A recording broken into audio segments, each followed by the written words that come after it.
Today, I want to share with you the comparison of transvaginal ultrasound and saline infusion sonohysterography for the detection of intrauterine abnormalities in women with abnormal uterine bleeding.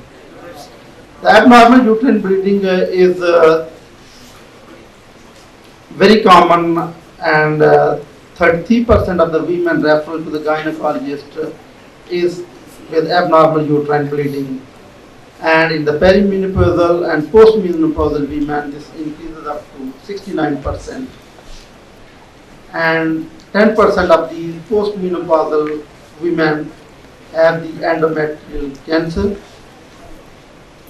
What is saline infused sonohysterography? It is basically a technique that helps to distinguish between lesions of endometrium and the myometrium, and you can assess the tubal patency to improve the visualization of the endometrium.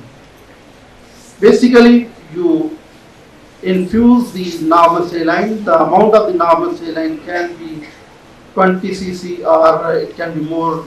You can vary with the procedure. It is more accurate than the transvaginal ultrasound. Some abnormalities which are unshowed on the transvaginal scan, they can be confidently depicted on the saline infusion hysterosonography. The objective of our study was basically to compare the previous scan with the saline infusion sonohysterography, and this study was basically done in the Department of Radiology, New Hospital, Lahore. 50 women were scanned during this study. The transabdominal scan first we done of every patient to rule out any pregnancy or any other abnormality adnexal which can result in the abnormal uterine bleeding. So what are the indications of saline infusion hysterosonography? First is the abnormal uterine bleeding. Any uterine cavity abnormalities, endometrial or the myometrial, or some congenital or acquired abnormalities of the uterus, infertility, or the patient with miscarriages, or sometimes suboptimal visualization of the endometrium on endovaginal scan. कि आपको नज़र जो है ना वो endovaginal scan पे और transabdominal scan पे भी नज़र नहीं आ रहा, then you can do the SIS. The contraindication is only the pregnancy or the pelvic infection, and it should not perform later than the 10th day of the menstrual cycle.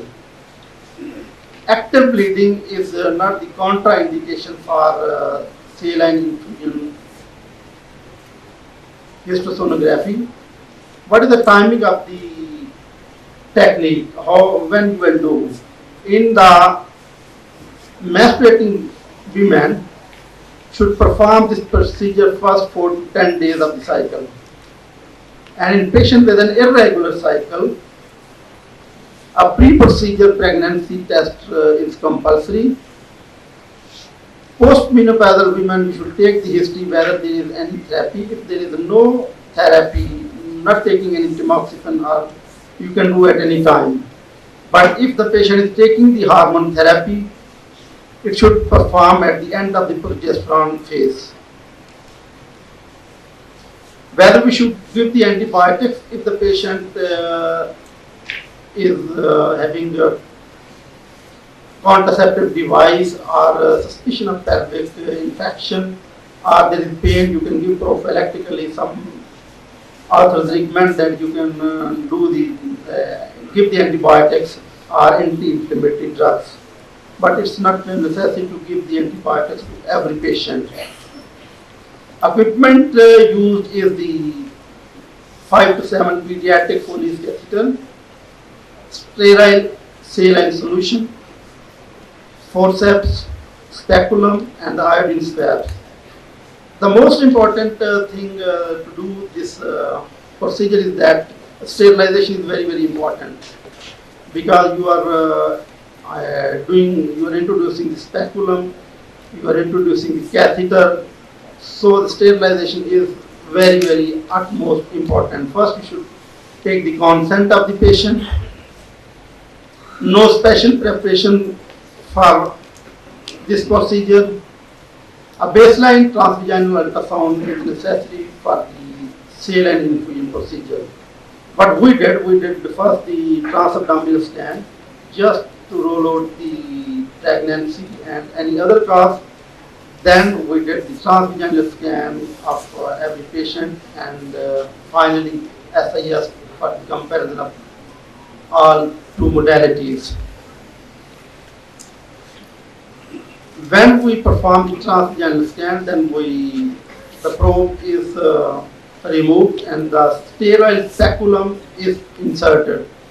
Cervix is cleaned and catheter is introduced into the uterine cavity. Before insertion of the uterine cavity, the catheter should be filled with the saline, because if it has some air bubble, that can give the false impression of polyp or filling defect within the. So the catheter should be irrigated before, so that it should not contain any air within the lumen. Basically, what is the advantage of the transvaginal scan is that you can rule out the abnormalities, you can rule out the pregnancy and the size of the uterus. This basically picture is showing that how this procedure is done. First, you should introduce the speculum. When you introduce the speculum after complete sterilization, then the catheter, this is the picture of the catheter. This should be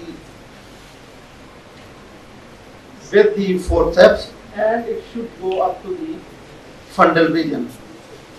After doing this, the speculum should be removed, and the TGS probe with the frequency of 5 to 6 megahertz should be introduced, and then the scan is done.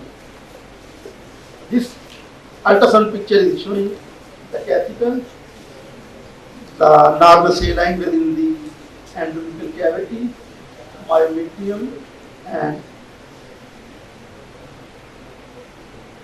what the post-procedural care.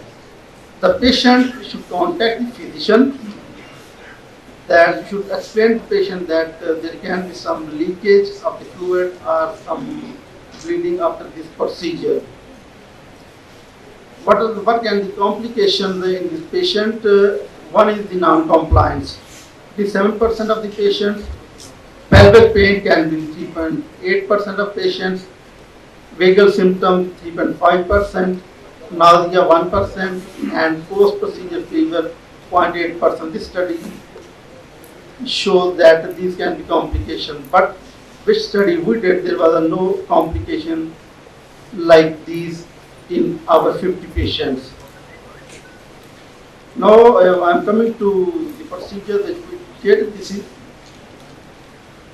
the transvaginal scan of 42-year-old patient that presented with the abnormal uterine bleeding. You can see the myometrium. Endometrium is thickened. So on transvaginal scan, you can only say that there is thickening of the endometrium. But here there is an echogenic area. You can give the suspicion of a polyp. But when we did the SIS, you can see that there is a filling defect within the endometrial cavity. So this is the endometrial polyp. Another patient, 45-year female patient with the abnormal uterine bleeding. Here you can see there is only thickening of the endometrial cavity.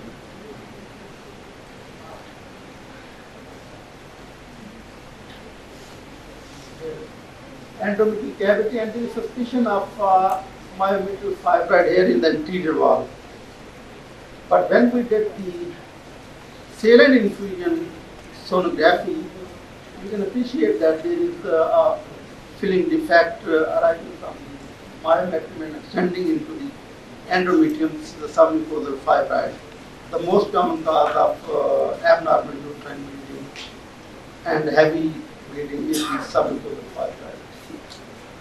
Another case is the TVS scan. On the TVS scan, you can appreciate there is increased depth of the endometrium. Here is the suspicion of the polyp, but on the TVS scan, there is a filling defect within the endometrial cavity.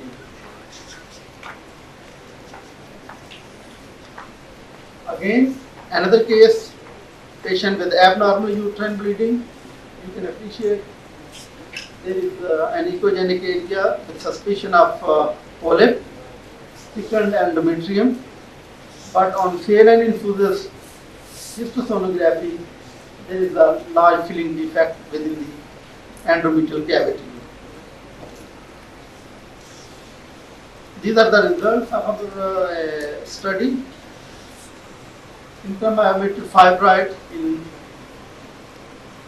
16 patients, submucosal fibroid in 12 patients, endometrial polyp in 9 patients, and thickened endometrium in 11 patients. The sensitivity of the transvaginal ultrasound scan was 83.2%, specificity was 82.7%, and the SIS diagnostic accuracy sensitivity was 95.4% and specificity was 91.4%. So, on conclusion, we can say that transvaginal ultrasound and the histosonography are comparable to each other, but the saline infused sonography is more having diagnostic accuracy than TVS, especially in the detection of the endometrial polyps. And we are increasing our patients, studying more.